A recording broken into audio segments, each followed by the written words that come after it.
Good afternoon, everyone. Dumelang bomme le bontate, manene na manenekazi. It feels good to be here. Thank you so much for spending your afternoon with us, your Saturday afternoon at that. But I dare say there's no better way to spend it, right? Thank you very much again. Welcome to the launch of the Ahmed Kathrada Foundation Gauteng City Region Observatory publication of the 2023 National Essay Writing Competition against racism, right? Today we'll be presenting you the top 10 entries across poetry, essays, and artworks. I'm your program director for this afternoon. My name is Moeketsi Kwahela, and I'm the Education and Training Officer of the Youth Activism Program at the Ahmed Kathrada Foundation. Colleagues, and I'm going to refer to you guys as colleagues, so please bear with me. Just a few ground rules before we begin and kickstart the program. So for those of you who might need the bathroom, if you just exit by the door and you just turn left, the female bathrooms are on your far left, and then the male bathrooms are on your far right. And there's also just been a request from the people who manage the space that please can we not litter. For those of us who came in here with coffees, juices, scones, and muffins, let's just make sure that we keep the space clean, all right? And also just a request for us to be attentive to the speakers, but also when we have the brief panel that will be led by Ritabile. And also for any of us here who might have any questions or clarifications that come up as we commence with the program, we do have a session before we close, a Q&A session or any clarity-seeking questions that you might have, or there might be certain provocations that arise and you want to address, and again there'll be space for that, so please do bear with us.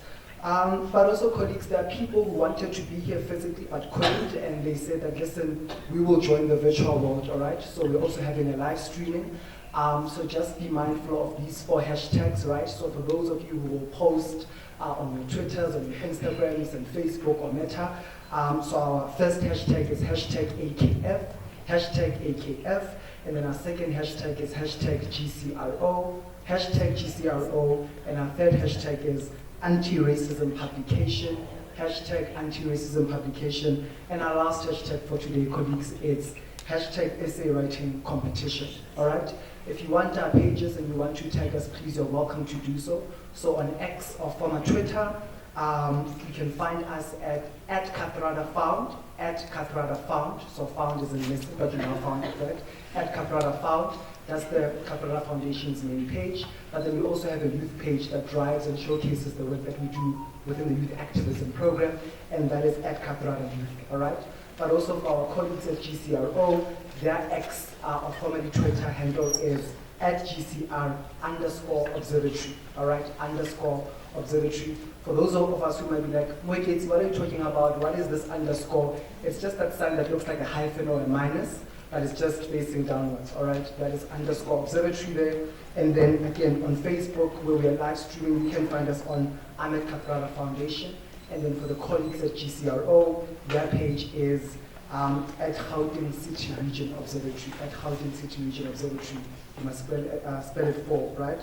And then on Instagram, again, in terms of the Kathrada Foundation, our page is Ahmed_Kathrada_Foundation. And then for the colleagues at GCRO, their Instagram page is Gauteng City Region Observatory. Again, do inform your friends, your families as well, colleagues who, again, want to join, but just tell them that we're also live and where they can also just see us posting there and just keep up with us, all right? Before we call on the first speaker, I do want to recognize the presence of Nemojanki Gambi, who is the UN Special Advisor to the Secretary General on racism in the workplace. Welcome, ma'am. It's good to have you here. Our first speaker, colleagues, is really the Executive Director of the Ahmed Kathrada Foundation since its inception in 2008. This is someone who's really just been at the forefront and really an avid community and political activist for over 3 decades, being involved in teacher unionism, civic organizing, youth activism, and formal and underground activism. Colleagues, let's give a warm round of applause to Nisha Mbote.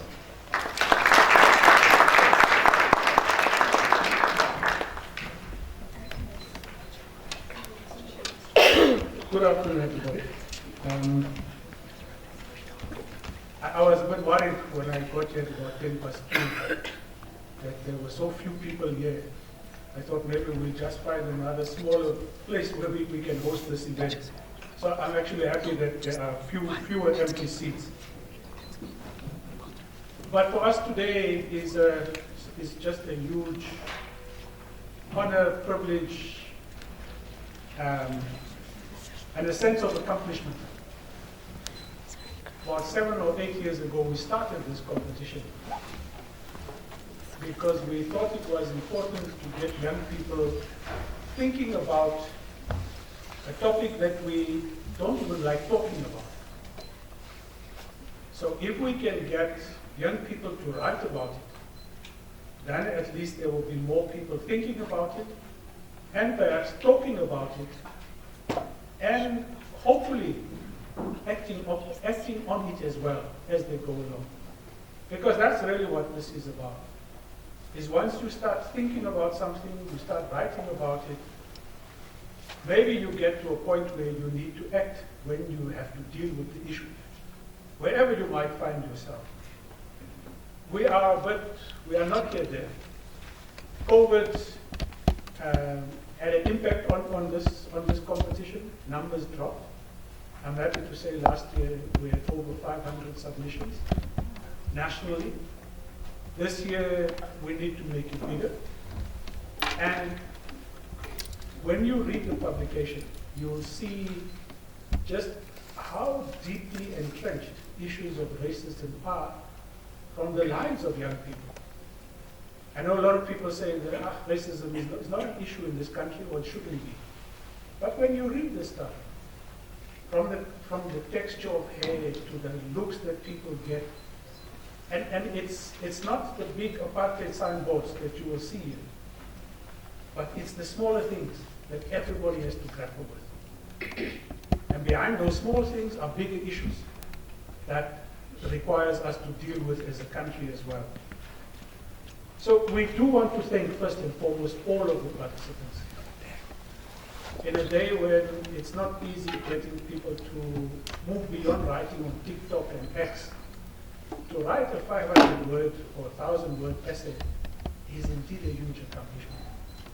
So all of them, I think, deserve your applause if possible.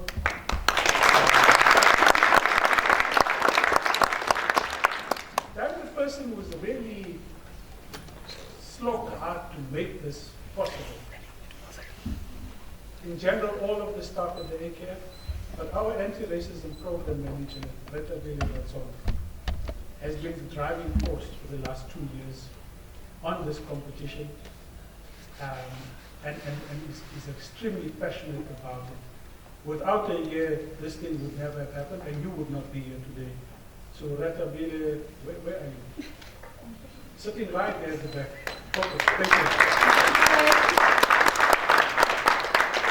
Our other partners, the Gauteng City Region Observatory, and not the first time that we've collaborated on the publication, but I recall talking to Resh and I said, you know, we've got all of these essays, we don't know what to do with it. And how do we get it to a wider audience? And they then offered, well, let's look at it. If the quality is good, we consider a publication. And I suppose the quality is good, that's why you have a publication, and that's why you're here. So Rashid, and to the staff of the GCRO and the board, thank you very much. To the Apartheid Museum as well. There could be no better place for launching this publication than the Apartheid Museum. And I think we've always had a good relationship. We need to figure out how to extend that relationship so that we continue to bring hundreds and hundreds of young people here through guided tours. This museum opens you up to the realities of apartheid that very few will do in this country. To Macrocom sponsors the computers for the competition, and there are other sponsors who make this possible. So, to conclude, we do this because primarily we want to give young people a voice on issues of racism. But we also do it because these essays must allow us to understand what young people are thinking and saying, and to extract that understanding and make a wider audience aware of what it is that they are saying, and where it has policy issues, whether it's hair in school, whether it's uniform, whether it's just the language issues. Those are the issues which we need to try to change, because that's part of the system that fuels the issues that affect the lives of young people. But I thought, two last things. Sometimes it feels like you can't take on racism. And then you have the International Court of Justice, which finds that what is happening in Israel is nothing more than apartheid. And that's just a huge ruling around an issue that is now global support, but has brought on the reality of what apartheid is and racism is in that part of the world, and has called it out for what it is. So we need to also congratulate all those who have worked tirelessly to get this ruling and this judgment out. But then we get news that I just want to share with you. So you have the opening of Parliament, and you have people saying good and bad stuff, but then you have this particular response to the Minister of Sports. And I know there are people here who will speak about it. So somebody says Gayton McKenzie behaves exactly like the coloureds in Cape Town. They are forever tooling for whites. Being deputy white is their only identity. Somebody then says, in response to this, you are wearing wigs because you don't like your short, ugly hair. Black men prefer light in complexion women. You bleach your skin because you want to be white. And this vileness comes about at a point in time where the country talks about a government of national unity, sees the need for unity, but on this particular platform, it's just the worst of racist feelings and views about each other. That these essays help us understand, but all of us here and others outside of the room need to double our efforts towards changing. Because that's what we all need to be doing, is finding ways of changing the racism, the racist mindset, the racist institutions that continue to exist in our country at a time when I think all of this needs to change and change very fast. So welcome to all of you here, and thank you for your presence and hopefully your ongoing support for this particular project. Thank you.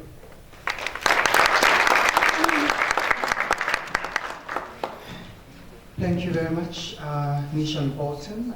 And again, right, how do we find those ways to change our racial prejudices and biases and all those things that Mr. Bolton mentioned? Colleagues, our second speaker will be another opening address from the Gauteng City Region Observatory, and it will be really, coming from Rashid Sidat. And again, GCRO is an important institution in this country. I think it's also important for young people to know about it and get involved in its work, not only through research, but just engaging with it, because I think it really just sits at the intersection of government, higher education, and just citizens on the ground, right? And really, colleagues, in Rashid, we have someone who embodies a long history of involvement in urban struggles and work on urban development and local government, and just really a formidable activist, not only in the 1980s, but even now through his contribution through the Johannesburg Crisis Alliance.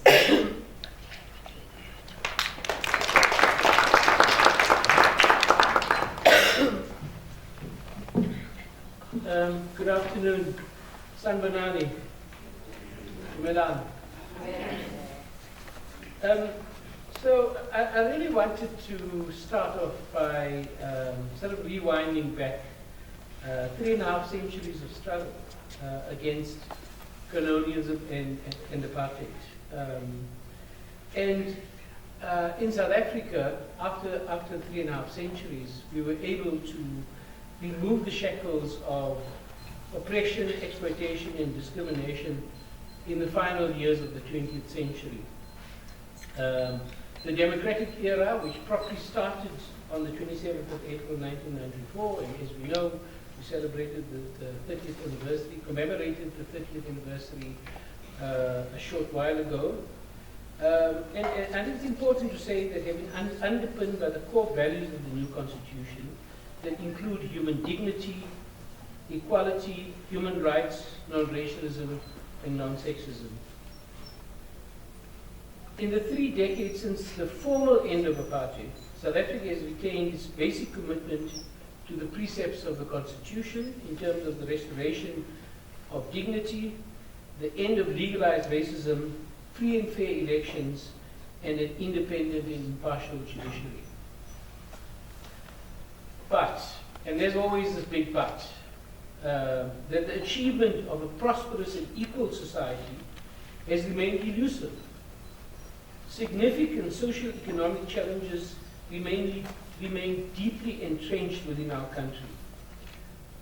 Poverty, unemployment, and inequality mean that millions of people do not enjoy the fruits of our economy and are unable to fulfill their aspirations for a better quality of life. So racism in its various forms, and as Sean was talking about, it occurs in a variety of different forms, continues unabated at the individual level and in public, neighborhood, workplace, and educational spaces. It is a form of oppression based on race which is outlawed by the laws of this country, but remains endemic throughout our society. And it takes many different forms. You have interpersonal racism, you have institutional racism and structural racism. And it's the incidents of interpersonal racism that really get the media attention. So somebody says, like the kind of tweet that Sean was talking about, that hogs the headlines. But actually there's a much, perhaps more pernicious form of racism which is kind of deeply rooted in the institutions of our country, in our workplaces, in our schools, in our universities, and in our neighborhoods, and all of that roll up and conspire to deny our people their rights and socioeconomic opportunities. And I mean, a number of us who worked with Uncle Kathy, Comrade Amit Kathrada, was a great struggle hero, was inspiration and the founder, if you like. I don't think he really liked the term, Sean. But I mean, of the Amit Kathrada Foundation, had this to say in 2014. The challenge of deepening our understanding of what non-racialism means in post-apartheid South Africa requires deep intellectual and rigorous practical work. We need to refine our understanding of its origins and also its application to everyday life today. I would still insist that meeting the modern challenges of poverty, hunger, homelessness, and so on requires an approach that has a non-racial outlook embedded within it. So basically what Uncle Kathy was saying is, how do you think about the key challenges that confront us, and how do you ensure and embed the vision of non-racialism in a non-racial society? And he then goes on to say, as time goes on and society's demographics change, we might arrive at a point where racial classifications become meaningless and disappear, not through some piece of legislation, but through their complete lack of relevance to individual, group, and national identity. I look forward to that day. It's quite reminiscent of what Martin Luther King Jr. had to say in his famous I Have a Dream speech. That idea that at some point in the future, and he said that in the 60s before he was assassinated, and fast forward many years, we still have the persistence of racism in a variety of forms in the United States. The case of Palestine is absolutely clear in South Africa and around the world. So we have a long way to go in the 21st century. So the Amit Kathrada Foundation was formed in 2008 and is inspired by Kathy's lifelong commitment to building non-racialism. And in that spirit, the Amit Kathrada Foundation decided to has been undertaking, as Shani said, this national essay writing competition against racism. As I understand it, the 2023 edition welcomed over 500 entries, where participants were asked to compete in 3 categories: essays, poetry, and artwork. The competition enabled a vital platform, and I'm quoting here, for young people to delve deeper into apartheid history of our country and hone their critical thinking skills. By participating in this competition, young people are not only encouraged to explore the complexities of South Africa's past, but are also challenged to analyze its enduring impact on the present. And that brings us to my organization. Well, the Katarara Foundation is also my organization. I'm also a board member. But in this capacity, why as the GCRO we decided to partner with the AKF on publishing these things. So of course it started off as a casual conversation. The GCRO really is committed and uses public funds. We are funded by the Gauteng provincial government. We're substantially part of Wits University. We have a very strong partnership with the University of Johannesburg and Selva Gauteng. So we have this government-academia partnership, and it's all within the public sector, if you like. And we thought that it was really important that we think about some kind of partnership around this.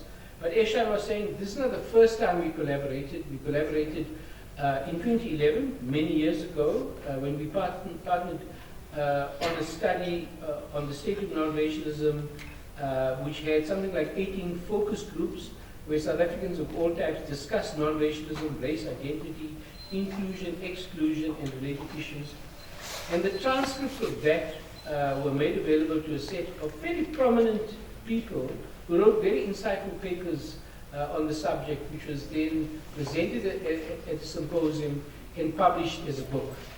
And actually, I've been looking at that book, and a lot of the stuff still remains like extremely relevant for us today. And I mean, both the analysis of the challenges that we face, but also what is it that we need to do about it as a society as a whole. This is an all of society response, not just the Ahmed Kathrada Foundation, a few NGOs here, and the minuscule work that some government departments do on social cohesion. So, the issues focused on in this current publication are consistent also with our sort of objectives we have a theme called social change, which is, quote, invokes a future that is the antithesis of the past, replacing colonialism, segregation, exploitation, job reservation, patriarchy, homophobia, and so on, with democracy, citizenship, the freedom of movement, freedom of association, and equality. So, I mean, we're not just a research organization that does research for its own sake. It's normative. We have a real sense that we want to make a contribution to change in society. And this, in turn, contributes to our overarching objective of contributing to the building of Gauteng that's, economically competitive, where we have sustainable development, spatial transformation, and the like. And then finally, I think the most compelling reason for me personally, in relation to support for this particular project, was, I mean, I was just blown away by the exceptional prose, inspired poetry, and imaginative art of the competitors. It was just, I mean, really something that needed to be, distributed and disseminated on a much wider scale. I mean, I think, of course, you can put this stuff on the internet, but not everyone has access, and I think that hopefully we've made a small contribution to printing books that can be distributed to schools and other places where we can influence young people to move in the right direction. So I just want to conclude with one particular thing, and because there were just too many, but I thought this was quite a posit on the voices and pens of the young people, but the poem, one of the winning poems by Zintle Khadebe was entitled "What Did I Do Wrong?" And it goes, it all started with color. Was I too stupid to understand and see the difference of our skin tones? You made it seem as if about my skin tone, but it is about the heart that bears hate. What have I done? Thank you.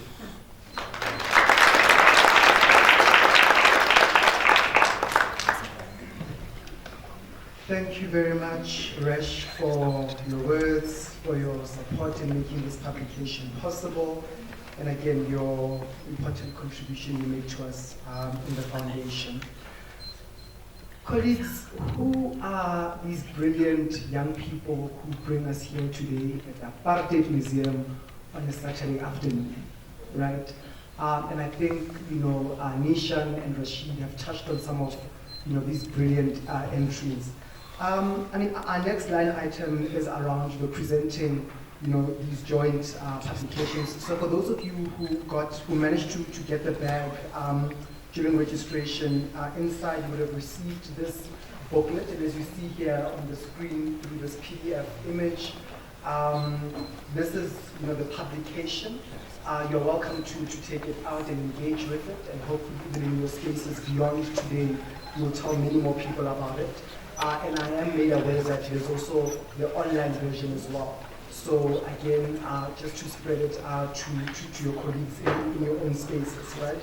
But I'd like to really just welcome Retabile Ratsomo, who is our anti-racism manager, who's going to give us an overview of the content of this publication, and also we'll have, we'll get readings from the young people, and for them to just take us through their mindset and their lived experiences around issues of race, anti-racism in 2024 South Africa and beyond. Retabile?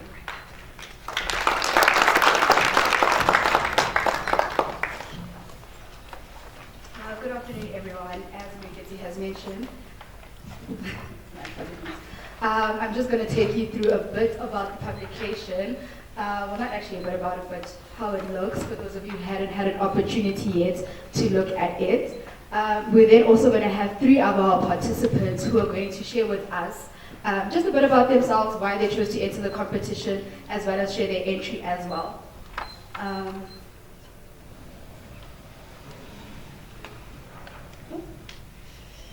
Can you assist with clicking, please? Keep going in. So I'm going to start off actually with our youngest contestant participant in the competition. She is number 7 out of 10 for the essay category. She was 14 years old at the time of her submission, and she's here today to share with you guys also her entry and a bit about herself. So can I ask Neha Badal to please come to the stage? She is our youngest, 14, so I think that deserves just an extra round of applause.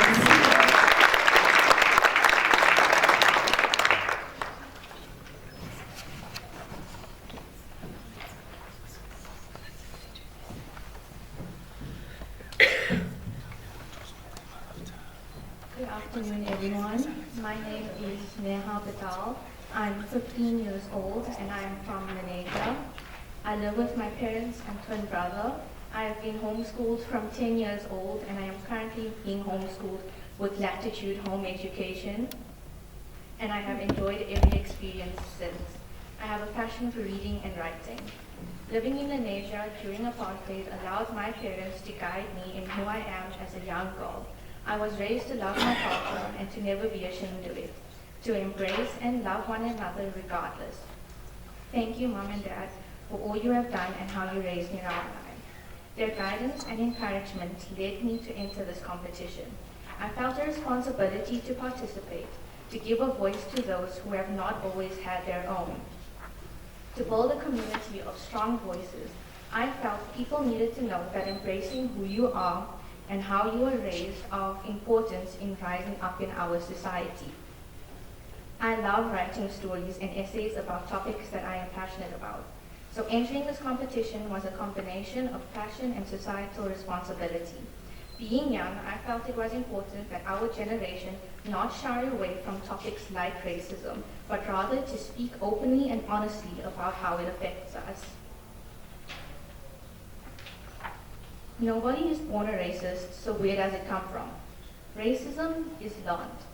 racial prejudice is not an inherent trait, but rather a behavior that is developed over time and has many factors that influence and contribute to it. This essay will explore the factors which influence racism, such as the influence of socialization, whereby an individual acquires a personal identity and learns to adjust to the norms, values, and behaviors appropriate to their social group or society. This factor also has an influence on cultural influences. Cultural influences means historical, geographical, and familial factors, which relates to one's social group, socialization.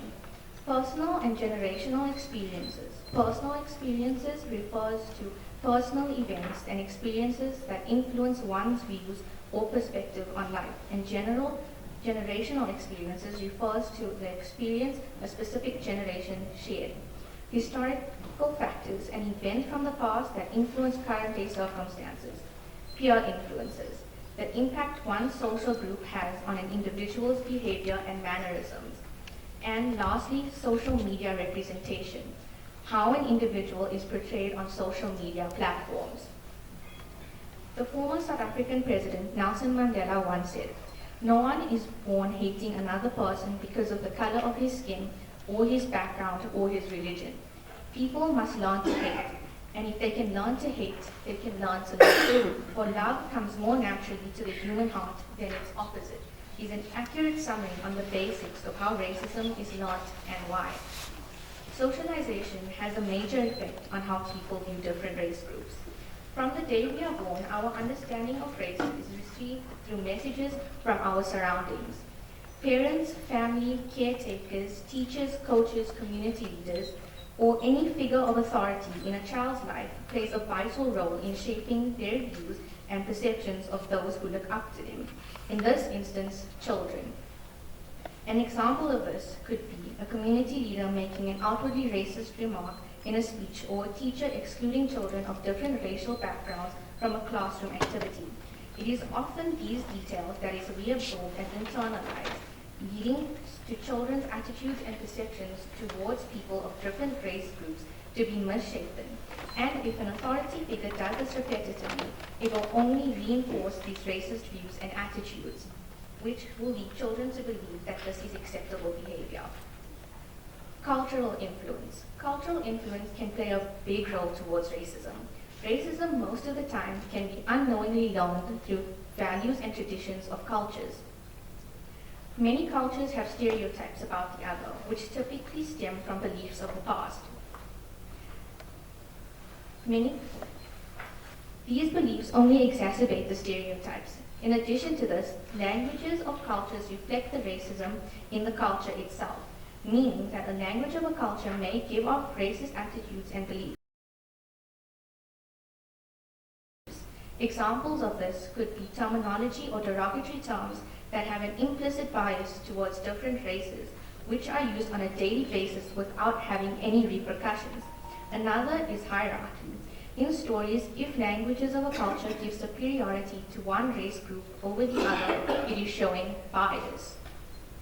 Furthermore, a personal experience can also have an effect on one's views and perceptions towards those of different races. An example of this could be when a person has a bad experience with another person of a different race or ethnicity. This bad experience may lead the person to believe that all people of that race or ethnicity are like that, which again only exacerbates the stereotypes around that group. This experience could also be spread around by word of mouth and the internet, leading many other people to believe that stereotypes of a specific group are true. Furthermore, causing more deep ideals and false information to be spread around. Generational factors. This plays a very integral role in racism today, especially because of the effect it has on the younger generation. Many of the older generations have had to deal with oppression or racism in some sort of way, which has left a lasting impact on the way they view different races and ethnicities. The impact of these events will forever be there and may be passed down to younger generations. This may leave the younger generation feeling conflicted as to what they believe and can cause any progression that they have had towards ending racism to be eroded away. Historical factors. Historical factors play quite a profound role in the way today's societies see those of different races and ethnicities. A significant part of today's discrimination and prejudice stems from historical events: colonization, colonialism, the transatlantic slave trade, segregation, and apartheid. These events not only subjected those of different races and ethnicities to an extensive period of oppression, but established stereotypes that are still prevalent in today's society. Moreover, peer influences may have a major effect in shaping attitudes, perceptions, and beliefs in similar age groups. Peer groups oftentimes come up with ideologies or biased beliefs.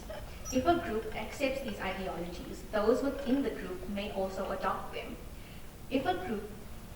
This causing racism among peers, however, if those in peer groups are exposed to diversity and take a stand against racism, it may challenge those in other peer groups to also take a stand. Furthermore, social media representation and overall media representation plays another major role, if not the most significant role of all in accepting different races and ethnicities. Media can be extremely influential, and if racist media is not only accepted but not called out, it may lead to it being normalized. Media has the power to spread information like a wildfire, whether or not the information is true or false. By the media spreading false and inaccurate information, especially on races and ethnicities, stereotypes, stigmas, discrimination, bias, and prejudice are only exacerbated and in turn become normalized. Racist media is being normalized only leads to the above facts and misconceptions. In contradiction to this, if racist, discriminatory, and false media are called out, corrected, and the correct information is spread, it will help reduce ideologies, stereotypes, and prejudice. In conclusion, racism does not only stem from one factor or source, but it is a combination of multiple factors and unfortunately will not come to an end if only one factor is ended. The reality of racism is that it is in one way or the other learned. This being said, there is no one simple solution. However, as the above quote states, people must learn to hate, and if they can learn to hate, they can learn to love, for love comes more naturally to the human heart than its opposite. By reducing the factors above, taking a stand, making a conscious effort to stop discrimination and overall bias, we will be able to reduce racism and its effects, and hopefully in due time we will be able to put an end to it. Thank you.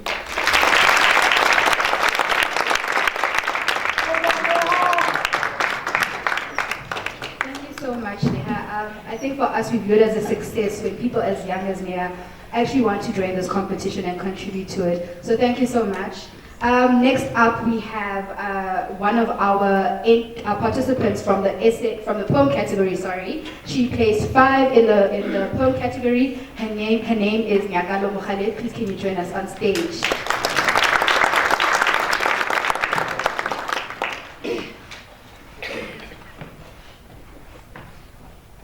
Greetings, everyone. My name is Nyakalo Mokhale, and I am a 15-year-old, and I come from the township of Alexandra. What inspired me to enter the Ahmed Kadrida Foundation competition was firstly my school, and secondly, I wanted to be part of what this foundation stands for, which is anti-racialism. Last year, when I had my opinion piece featured in the New York Times magazine, I was motivated harder to become part of spaces or organizations that magnify voices of young ones, and I am grateful for this opportunity to be part of the Ahmed Kadrida competition. Are racial classifications still relevant? This shouldn't even be a question because it is irrelevant itself. One should have known that the color of their skin would be the cause of this thing. What thing, you may ask? Racial classification.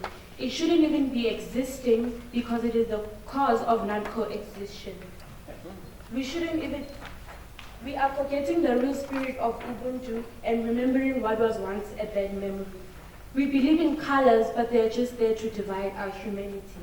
Our categorization untells us stories of unity. Rainbow Nation becomes a word with no meaning. Embracing becomes disgracing. We look into the sky to see what's with all this racial classification. No one can come up with a clear explanation. We turn to make the irrelevant relevant and the relevant irrelevant. What's there to gain because we're only creating pain? We believe in God, but we have made racial classification our religion. For how long are we going to be blinded by the color of our skin? We refuse to see past that. We confuse each other, yet we are so confused without each other. We are subconsciously demolishing the peace that we once restored. Times have changed, and so have our perspectives. Let no monochromatics of our appearances deceive you.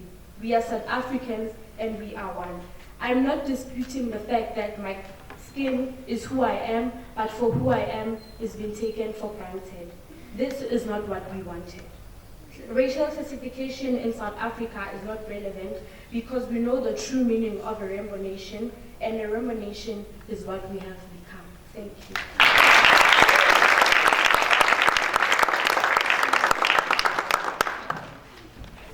Thank you so much, Nyakalo. We have many budding writers amongst us, and we're glad to hear that her writing goes just beyond just the foundation, but as well as the New York Times Magazine. Last up, we have our 9th place participant in the poem category. That is Tondani Ngonyama. If you can join us up on stage.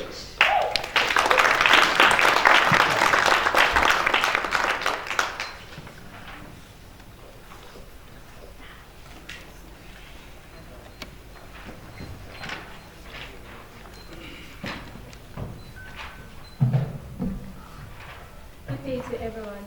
My name is Tondani Ngonyama and I'm from Soweto.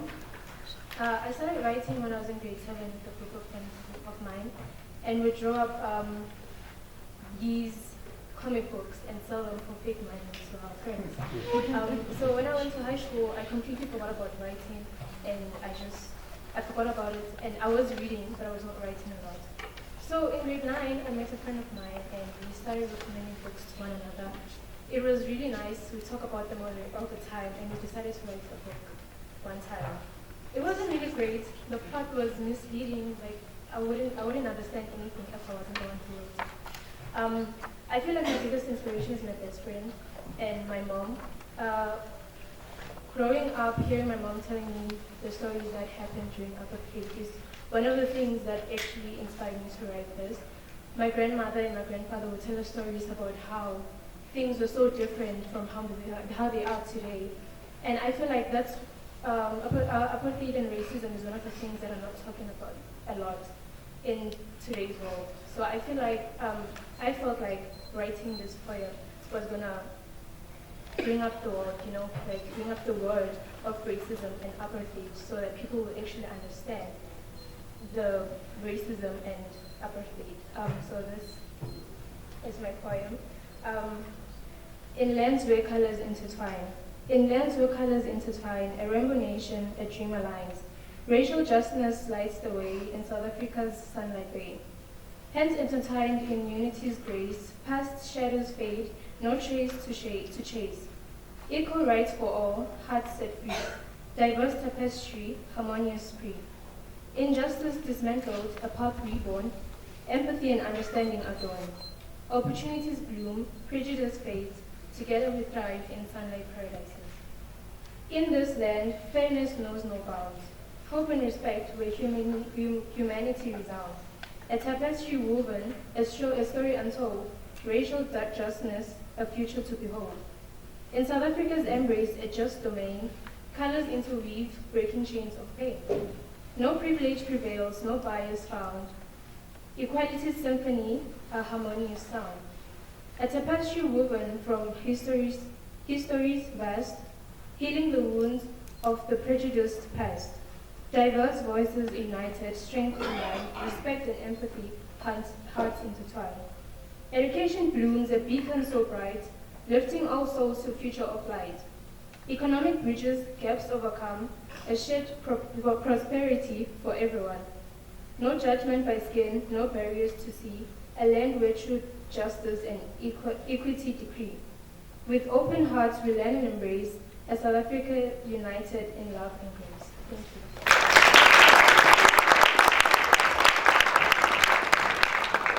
Thank you so much, Tishondani. I would like to just show you guys, we don't have, unfortunately, any of our artwork winners with us today. Interestingly enough, our top 9 from the artwork competition is actually from a school in Mpumalanga called Penryn College.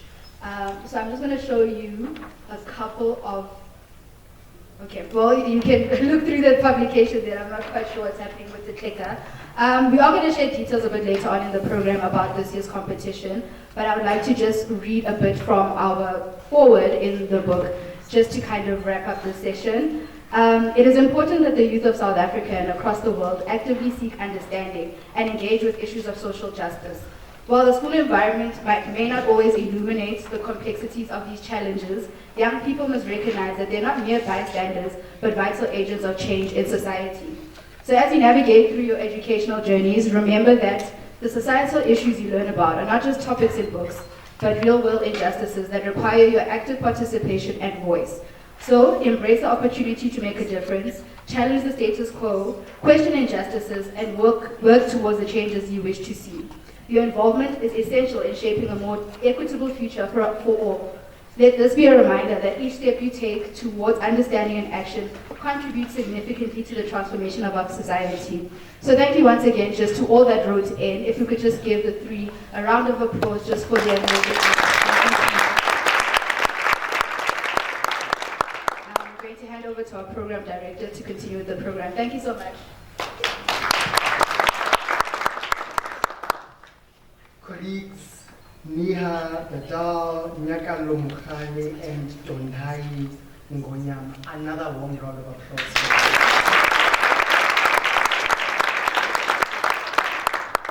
them. It truly feels good to know that, we have essayists and writers and poets within our midst.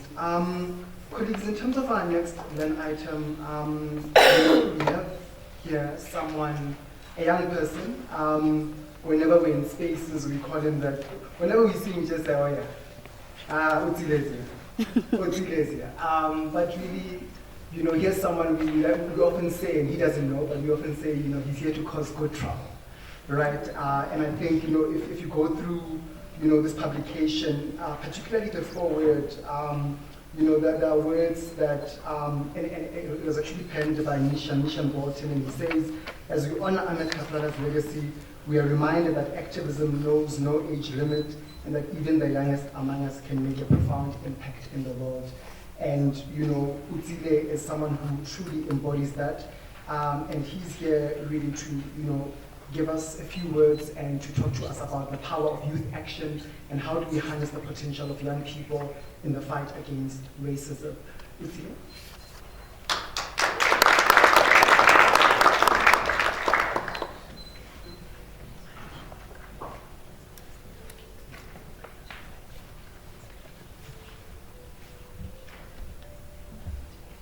Short people problems. Thank you, Program Director, for that very generous introduction. Though I'll say the Program Director saying all of that because he knows he's put me at a disadvantage today. And that is making me speak after so many incredible young people. I mean, no doubt, the future of this country is obviously in very safe hands, and I'd like to give them another round of applause if we can.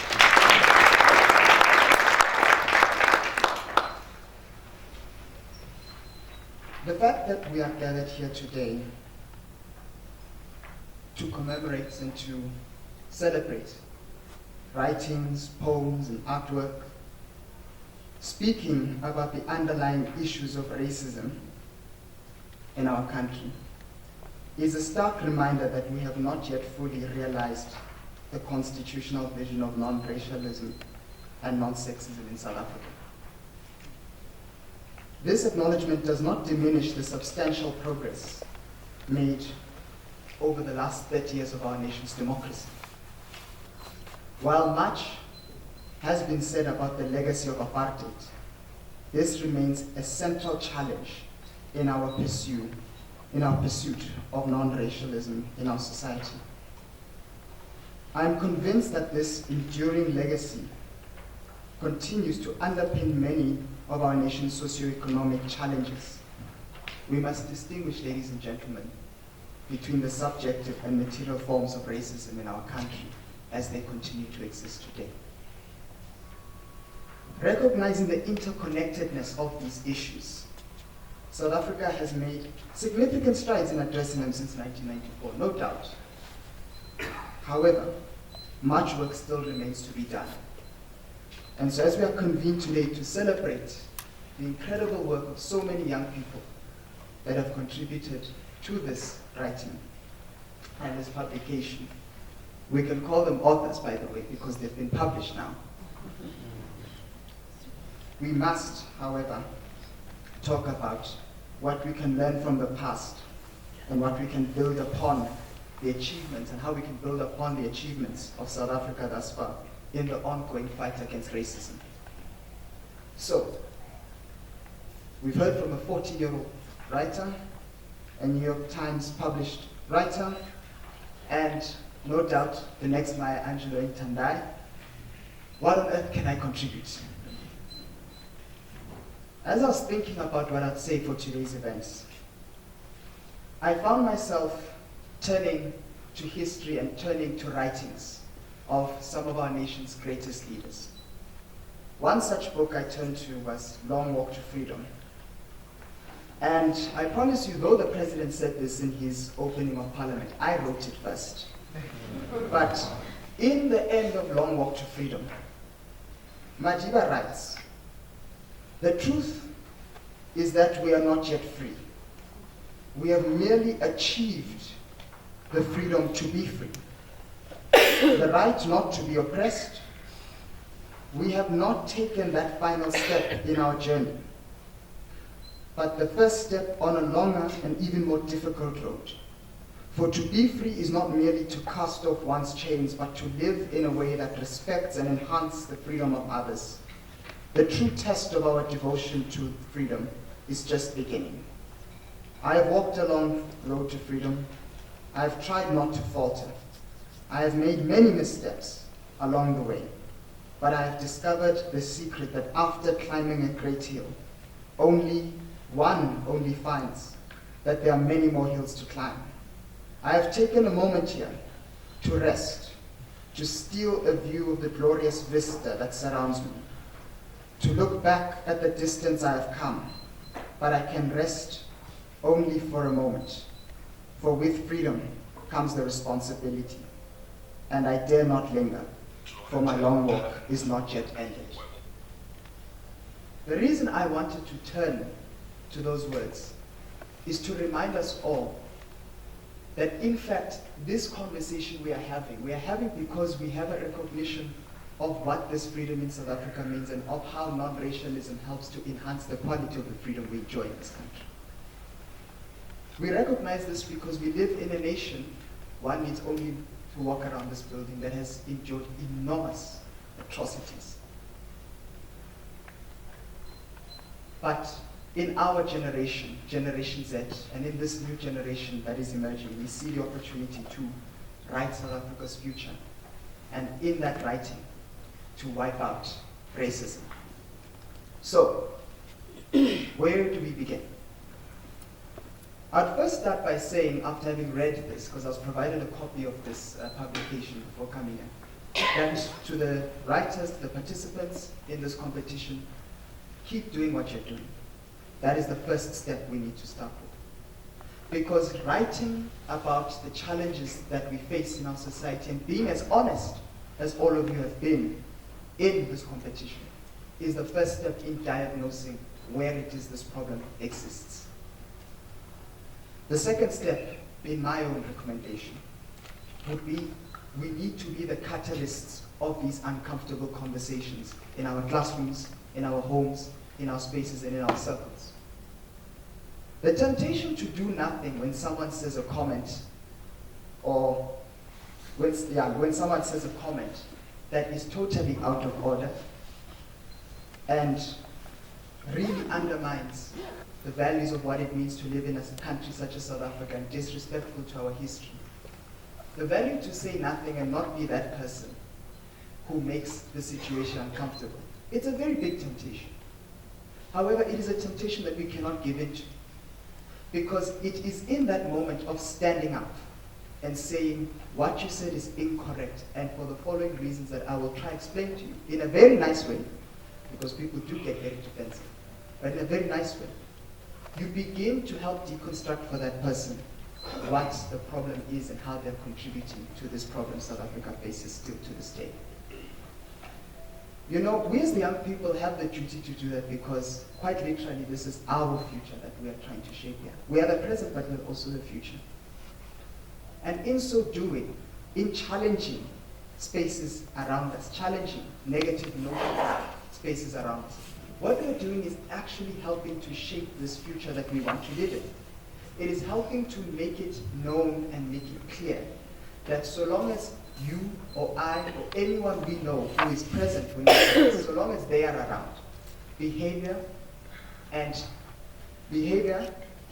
speaking in terms such as some people do in those situations. Sorry, the problem with speaking on an iPad is that it scrolls your speech to the top, and then you lose where you are.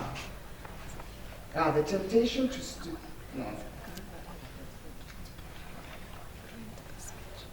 I think I'll speak from the heart. The temptation to keep quiet exists, yes, but when we speak up, when we are honest, and when we help deconstruct for people why what they've said is wrong, what we're doing is we're helping to change opinions, we're changing minds, and we're playing an active role in nation building. Why am I saying that we're playing an active role in nation building? It is because to build a nation such as South Africa, with all the different races, the different ethnicities, the different people that make up our country, it requires of us, every single one of us in this room, to recognize that when the rights and when the lived experience of being a South African, when that lived experience of one person is challenged by someone who says something or does something that clearly is meant to discriminate upon our fellow South Africans, when we stand up and we fight for them, when we stand up and we justify why what they've said is incorrect, what we're doing is we're actually helping to create an environment where a person feels that I live in a nation that recognizes and appreciates that I am a part of a society. That discrimination against me is not just discrimination that exists to me as an individual, but it is something that when we talk about what it means to be South African, it is totally and entirely unacceptable. Now, beyond that, speaking up, being loud, being agitators, we must also recognize that as young people, fundamentally, if we don't do anything about it, no one will. We live in a time where if we, as the young people, are not the instigators of these conversations usually will never happen. I say that because we are the ones who are willing to push the needle as far as it needs to go. We're willing to be bold, we're willing to be ambitious. One needs only look at the Fees Must Fall demonstrations, the 1976 youth uprising. South Africa is lit up with examples of how young people have contributed in being bold and decisive, in being the disruptors, how we have contributed to positive change. And so to the young, and to the writers, and to the contributors, to those who are not writers or contributors, but merely here to spectate, I encourage you to be part of that type of a change, in being that bold. Because it's through that boldness that we achieve positive and long-lasting change in South Africa. You know, how many of you, raise your hands if you've done this, have walked around and have looked at the exhibitions that are here at the Apartheid Museum? Please, I want to make this interactive. Thank you. So that's the majority of the room. What you see when you walk around, what you see, one, you see the system of apartheid and the horrible face that it had over the prior to 94, which is 48 years, apartheid existed. Over the last 48 years, you see the horrible atrocities that it has perpetuated in our country. But there is another face that you see there, and that is the face of ordinary South Africans who at that time were not known as the revered Ahmed Katratis or Nelson Mandela or Oliver Tambo or Lilian Ngozi. what you saw were ordinary South Africans who said that I will not live in a country that continues to treat me and others like me, or others like people I know, in a manner that is dehumanizing. So as a young person, it is understanding that to be fundamental to the way we live as South Africans, to the freedom we enjoy, that the reason we challenge these notions, the reason we challenge racism, the reason we want to be bold and actionable, or bold and decisive, that's what I'm looking for, in challenging racism in all of its different faces and in all of its spaces, is because we want not to be the catratas of our generation, but because we want to be that single drop of water that helps to turn what is seemingly an intractable problem that we face globally into something that can be extinguished and abolished in one generation. The previous generation always used to say, freedom and democracy in our lifetime. We must say, racism must die within our lifetime. Now, in closing, I would like to quote from Uncle Kathy himself, because I've tried to relate the problem of racism that we face in our country to what it means to the freedom that we enjoy in South Africa. And Uncle Kathy once said, very wise words, that freedom did not fall from the sky, but was fought for with blood, sweat, and tears.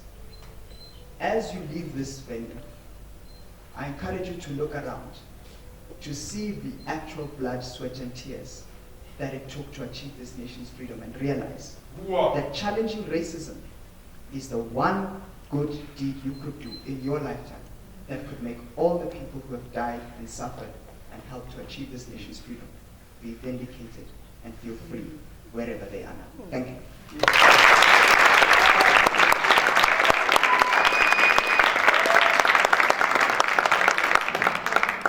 Thank you so much, Utsile. Another one round of applause for Utsile. Thank you, Utsile, again for those important words, reminding us of our past, the present, and the future, where we need to go, right? And in fact, Utsile is reminding me of, my favorite author, Toni Morrison, who has a beautiful line that says, tell them that youth is always insulting because it manages generation after generation, not only to survive and replace us, but to triumph over us completely. So thank you very much, Utsile, for your important contribution. Colleagues, our next guest speaker hails from the Gauteng City Region Observatory, and she's going to speak to us about strength in diversity, the colored community, and the battle against racism. Colleagues, let us warmly welcome Shamsunisa Miles Timotheus. I hope I pronounced it correctly.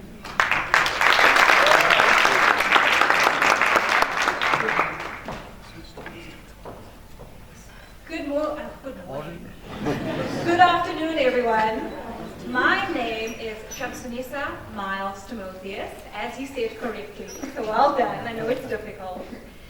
I am here today to highlight the battle against racism, particularly when looking at the colored community. Initially, when asked to prepare the speech, I felt hesitant because speaking about race is something that I find very challenging. It would be much easier for me to stand before you today and speak about my research or to speak about statistics. Preparing this speech took me to a place of vulnerability, self-exploration, and resulted in a newfound respect and admiration for what this organization does and for all the competition entries. Because being vulnerable is no easy task. I cannot speak on behalf of all colored people, but I can speak as a 28-year-old colored woman who was born to parents who were raised in colored communities. They had few opportunities, yet managed to provide a life with better opportunities for their children. I have the fondest memories of visiting Westbury on the weekends. It was a place where I could purely exist without any preconceived judgments about who I was. I looked forward to going there on the weekends because it meant I got to leave the cages of suburbia behind me and enter a world where I could play on the streets, walk to the shops to buy sweets, and play arcade games. It meant not having my parents hover over me because they knew I was safe in a community where all the aunties and uncles would keep an eye and correct me if I stepped out of line. This is where I felt most like myself. The areas I would frequent as a child, I do not dare step into today. Visiting my own family feels like I'm putting my life at risk because of the high occurrences of gang violence in these areas. I have seen how my cousins, who once had great ambitions, had the life sucked out of them, how limited opportunities and an environment which told them that they were not good enough led them to a life of self-destruction. When I would return to school in Centurion, where I was one out of 4 colored children in a grade with approximately 120 learners, I felt lost.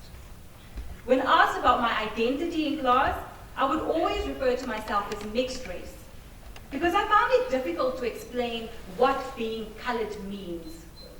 Prone to name-calling and stereotypes, I found myself distancing from my identity even more. I have been asked many times about my experience as a born free. Today, I finally have an answer. And this answer would irritate most people because it is a question. Born free from what? I was born outside a system that oppressed people due to the shade of their complexion. Born outside of a system that deemed me not white enough. But I was born into a system where I am not black enough. I was born into a marginalized community who still face high rates of unemployment and limited access to quality education. I thought I left the childishness of racism behind me in school, to yet again be confronted by it by adults in a workplace.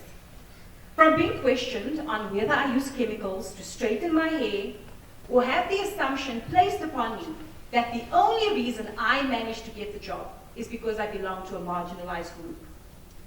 Now, I'm not saying that there is no hope for people from colored communities. I am simply saying that the rise to the top is faced with many challenges. My father, who grew up in El Dorado Park, quickly became a part of a vicious cycle of entrapment. He dropped out of school, led with a fist, and became an alcoholic to help him drown his sorrows. Once he became a father, he had the realization that he did not want his children to endure the pain that he did.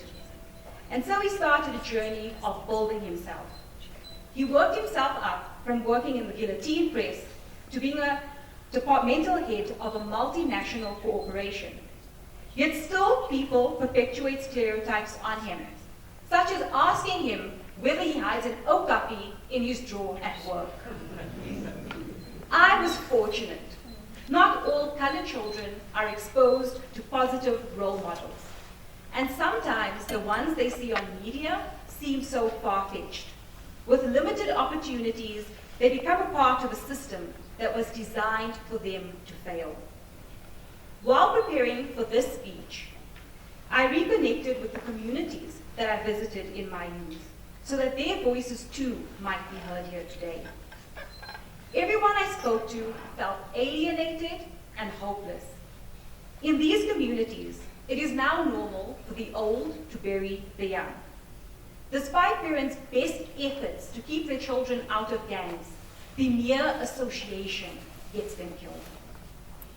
With some people saying that emergency services are reluctant to enter these communities. With empty promises from ministerial visits, hope is in a perpetual decline. The deterioration of education in these areas makes it harder for anyone to succeed, especially without adequate resources. When looking at statistics, my favorite thing, and you look at colored people, enrollment rates are lower, dropout rates are higher, and Census 2022 indicates that colored have the lowest rates of people who completed secondary school. When comparing the increases in educational attainment between 1996 and 2022, one can see that the growth is slower for the colored community when compared to Black Africans. Our very own Quality of Life survey indicates that colored people in Gauteng display higher rates of dissatisfaction with local government and higher instances of feeling racially discriminated against. To build up these colored communities and to help them escape the legacy that apartheid has left on them, we need more targeted policies, such as ensuring extramural activities for children in these areas to help them escape their harsh reality. In our diversity, we need to stand together and ensure that we do not leave any population group behind in the growth of South Africa. It is only when we stand together, united, recognizing the implications that colonialism and apartheid had on different racial groups and deal with these problems, can we move to becoming a country that is truly anti-racist, where no person feels inferior or superior because of the color of their skin. I would like to end with a quote from Nelson Mandela's inauguration speech in 1994. "Let there be work, bread, water, and salt for all. Let each know that for each, the body, the mind, and the soul have been freed to fulfill themselves. Never, never, and never again shall it be that this beautiful land will again experience the oppression of one by another and suffer the indignity of being the scum of the world." Thank you.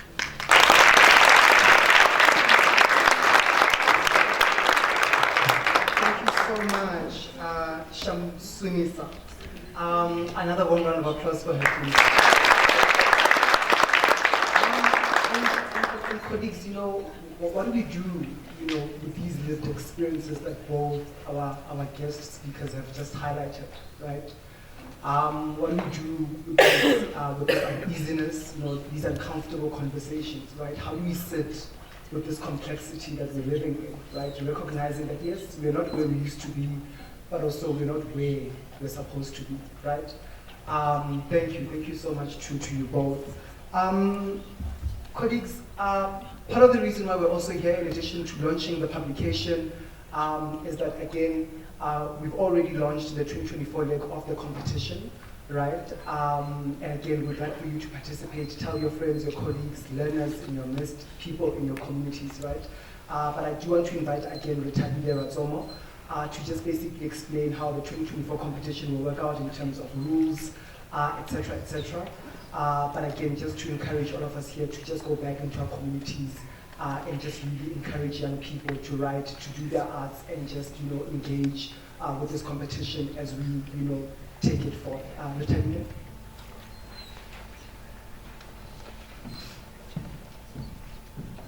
It's me again. Thank you so much, Mugezi. I'm excited to share with you guys details of our 2024 competition. Like you mentioned, we are hoping to get more word out about this competition and hope that we have at least over 1,000 entries this year. So as you can see, we did also launch the competition on the 30th of June, keeping in line with Youth Month. This year, our 4 topics are whether or not is Zionism equal to racism, my anti-racism manifesto, so my anti-racism manifesto for this country, the influence of pop culture on racism, as well as the impact of apartheid on a born-free generation.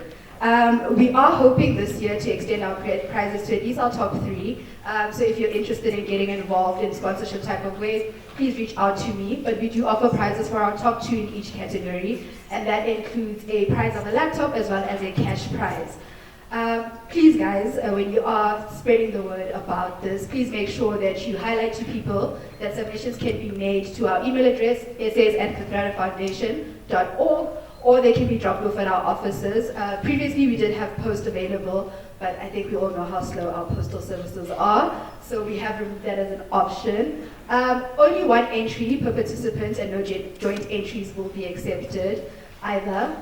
Please also make sure that when you do submit your entry, that you submit it with your entry form so that, if an opportunity like the publication does arise, we are able to get a hold of you. We really struggle sometimes with getting hold of the participants, so please make sure that you fill out the entry form.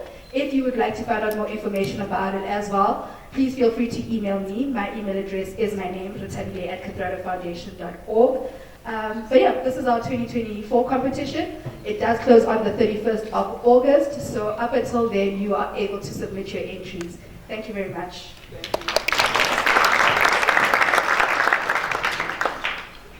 Thank you, Ruthabile. Colleagues, earlier on, I did highlight that we will have a session for Q&As or any clarifications that you might have.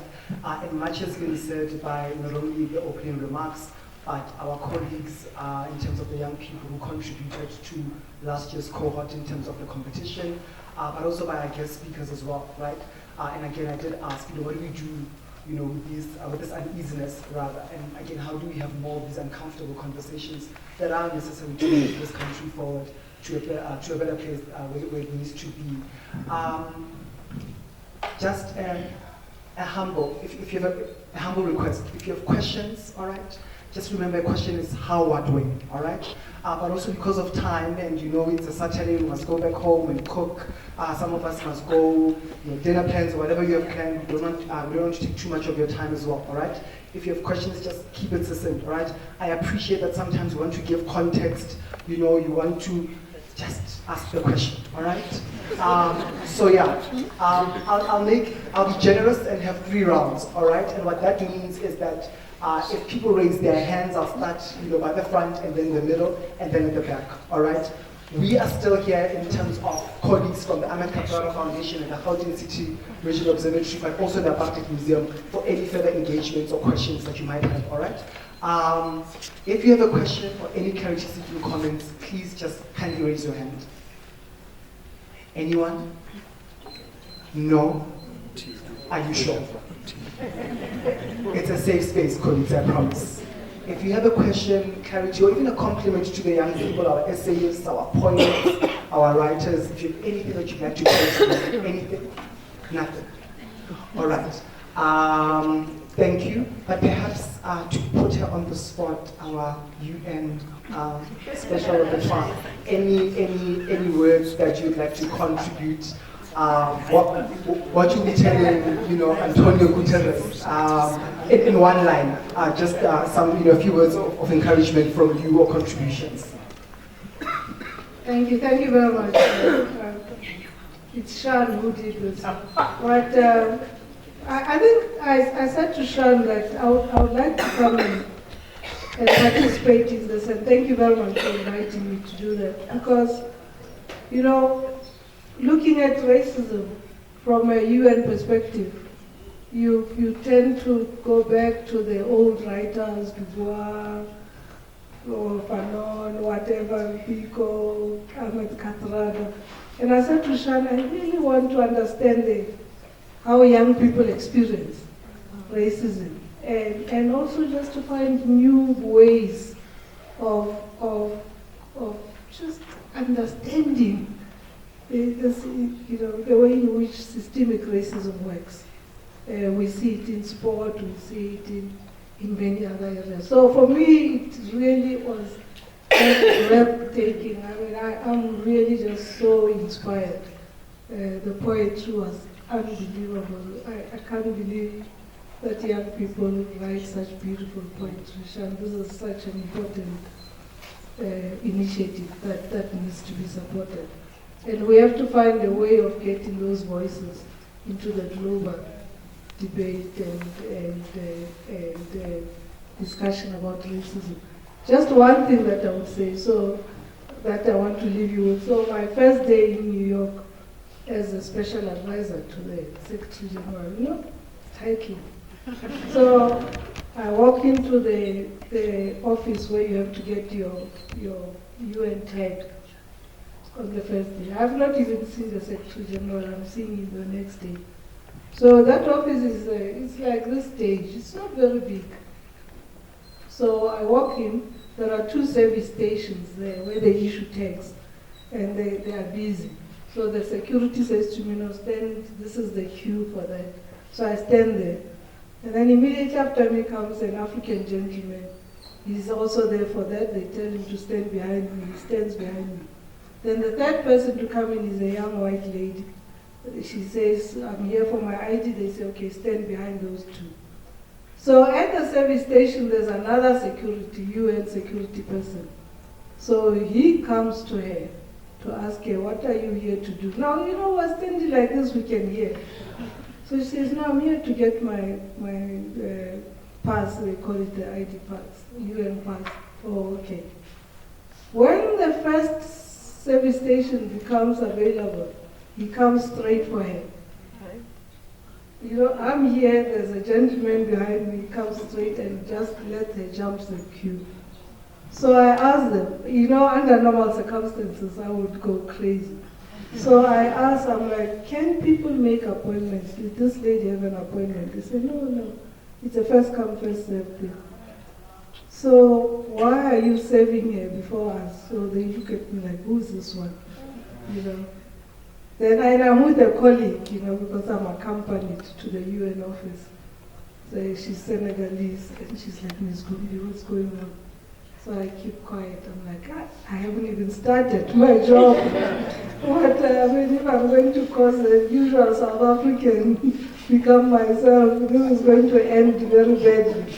So the next day I tell the SG, I said to him, but you know, what kind of organization? So I walk into his office and I said to him, are you really serious that you want to deal with racism? So he's, he's shocked because, he was Prime Minister of Portugal. People respect him, almost bow before him. So he's like, when I appoint you, the first question you ask me is whether I'm serious.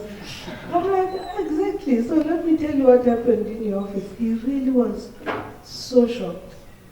And it tells you that, there are places where some people are still not seen. Yeah. It's the way things work. In the UN, no one would admit that this continues. Everyone thinks that we are overreacting by establishing this office. But the way the system works, for the first 9 months, I had an ordinary pass. They had not yet given me the one so-called for the status. And you see, completely different. I want to go into a place and the security are like, no, stand aside, no, do this. You can't touch this. It's so real. And it is so strange. I don't want to go on because the UN was part of the strong, in my view, strong anti-apartheid movement, an anti-racist movement. But it is so, there are departments that have never had a person of color in the leadership of a whole department in the UN. From 1945. And it shocks me as a South African because I expected something different there. You go to Geneva, the office is completely white and has been for years, and nobody sees it as a problem. But that's what keeps me going. And on Thursday we'll be celebrating Madiba on an anti-racism program in Geneva. I'll join it virtually. So I said to Shan, I need inspiration, and thank you so much for inspiring me. Thank you.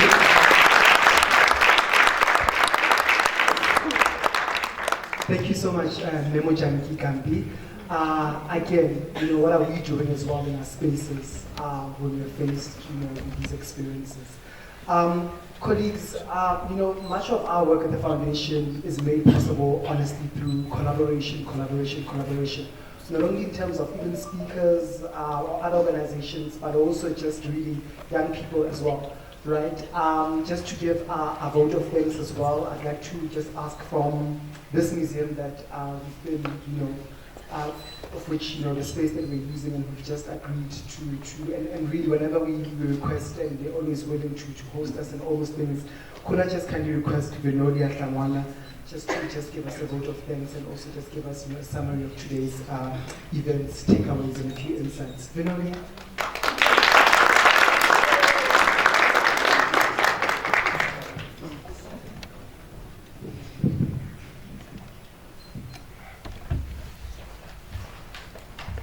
Ritavio, for putting me on the spot there. Greetings, esteemed guest.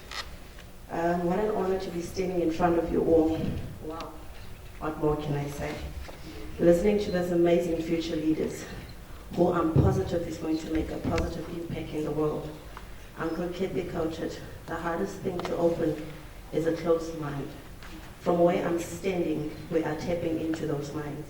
Just by reflecting on the weight of the poems in the essay that was delivered today.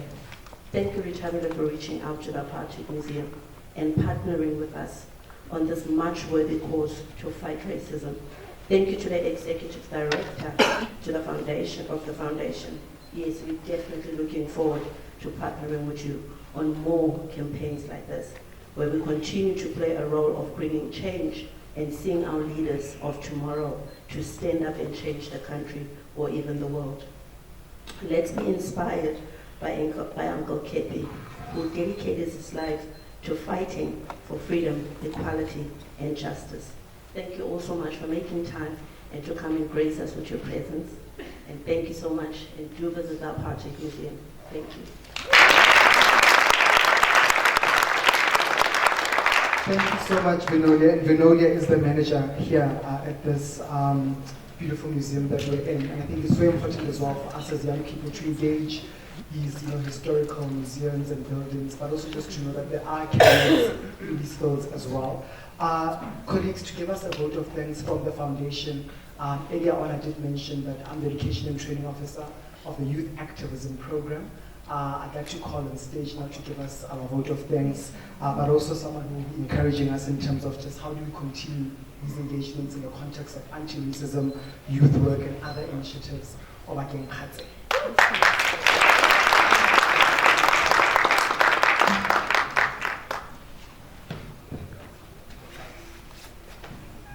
I think I'm short now.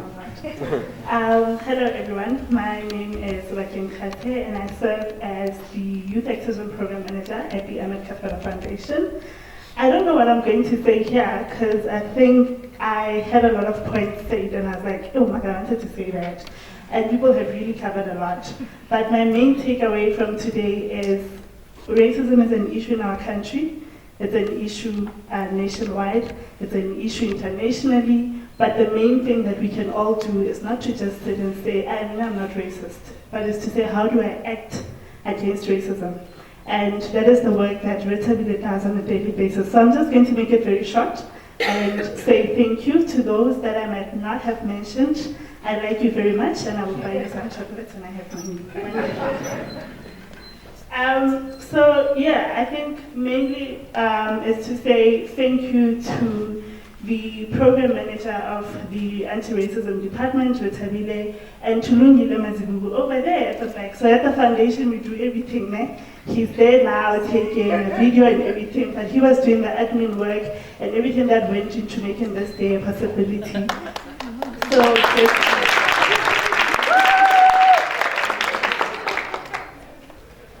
but also, please allow me a few more minutes to express our heartfelt gratitude to others, those who tirelessly work towards making this work possible. I have mentioned Ritavio and Lungile already, but we are grateful also to the GCRO for making this publication a possibility and all the work that you did with the foundation for us to reach this point. We are grateful to Macrocom for the provision of prizes for the competition, as you will see on the poster that we do give away prizes. We are grateful to the Tribes Foundation and Google for contributing towards the work of the Anti-Racism Department. We would also like to send our heartfelt gratitude to Simon Chislett, who worked with Ritavio and everyone else on the publication edits and the design work that went towards this beautiful publication that you will go through later today. But also, most importantly, the young people who take part in this competition every year. So we get phone calls from the moment we open the office until later when we close off. But even after hours, you get people sending you messages and wanting to know how do they get their kids involved, teachers who want to know how to get their learners involved. So it's collective work that goes towards this, and it shows how many people are interested in seeing all this work become possible. So we are very grateful for all of those who contribute towards making that a possibility. I do not think I have forgotten a lot of people. What Utile said earlier on was correct about using these devices. They are failing me now. But anyway, to say thank you also to the Apartheid Museum for allowing us the space. Like Moeketsi said, collaborations are very important, and with the work that we do, we really rely on the resources that others have, the experiences and the exchanges that we have to, along the way. And of course, to the program director, beautiful job. And to all of you who are present here today, like Moeketsi said, it's a Saturday, you took your time to spend time with us here today and listen to the wonderful things that the young people who stood here said. And I think this program was largely, the people who came here and contributed most are young people, so please give that a round of applause.